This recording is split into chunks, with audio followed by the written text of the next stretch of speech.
আজকে এই হাদি ভাই আমাকে লঞ্চ সিটির সন্তান, আমাকে খাসমহলের সন্তান, খুব ভালো ছিল, তার বাবা ভালো ছিল। আজ দলের সত্য কথা বলতে যাই সে দুনিয়া দিয়ে বিদায়।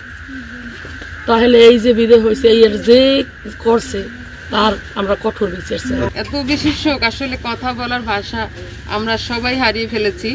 আমার কথা আমি আসলে কিছুদিন মানে শুরুর দিকে যখন এর কথাগুলো শুনি তখন আমার মনে হয়েছে যে আমার বয়সে আসলে এরকম একটা প্রতিবাদী কণ্ঠ আমি কখনো শুনি নাই, এই আর কি। তারপর যেটা মনে হয়েছে যে আসলে এই ছেলেটা, তার খুব ভালো লাগছে যখন জানলাম যে এই ছেলেটা আমাদের নলসিটির ছেলে। হ্যাঁ, তখন আমার আর কি খুবই ভালো লাগলো যে আসলেই আমাদের নলসিটির গর্ব। কিন্তু এত তাড়াতাড়ি আসলে এরকম একটা ঘটনা ঘটবে এটা আবার চিন্তা করে আর কি আমরা সবাই মর্মাহত। আর সবশেষ কথা হচ্ছে আসলে আমাদের বাংলাদেশের মতো জায়গায় কোনো প্রতিবাদী কণ্ঠ যে এভাবে রুখে দেওয়া হয়, এখানে যেটা হাদিও নিজেও বলে গেছে যে এর বিচার যদি বিচার না হয় তাহলে ভবিষ্যতে কোনো হাদি আর জন্ম নেবে না। তাহলে আমাদের আসলে এই হাদি যেহেতু আমাদের থেকে চলে গেছে, এরপর যদি মানে কোনো হাদি এরকম আসবে না, আর যদি আসতে হয় তাহলে সবাইকে অবশ্যই এর প্রতিবাদে এবং এই যে হত্যাকাণ্ডের প্রতিবাদে জুলাইয়ের মতো আমাকে সবাইকে একসাথে ঐক্যবদ্ধ থেকে এই হত্যাকাণ্ডের বিচার যাতে অবশ্যই এই দেশে মাটিতে হয় সে ব্যাপারে সবাইকে ঐক্যবদ্ধ থাকতে হবে।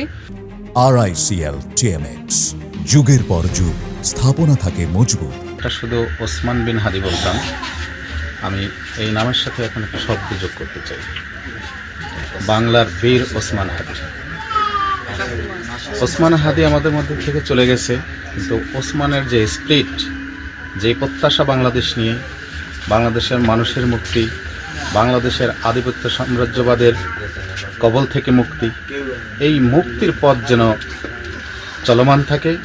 এরকমের ওসমান হাদি যেন ওসমানের পথ ধরে হাজার হাজার ওসমান হাদি বাংলাদেশে জন্মাবে এবং বাঙালির মুক্তির জন্য দাঁড়াবে, এই প্রত্যাশা করি।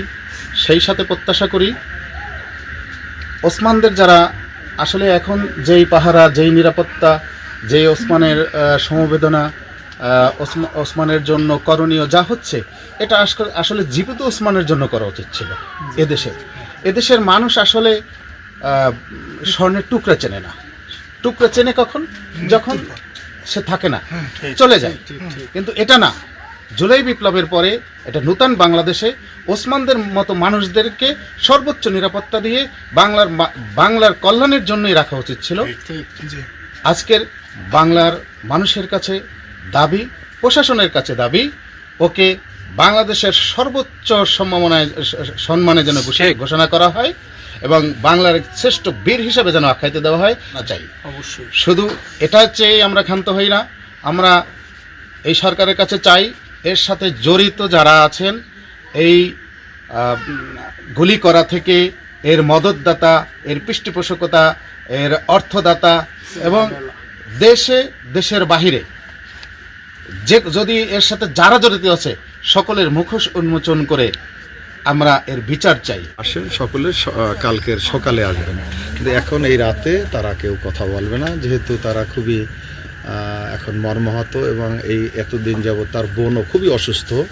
এটা জানাইছেন আমার কাছে যে এখানে যেন কেউ না ঢোকে।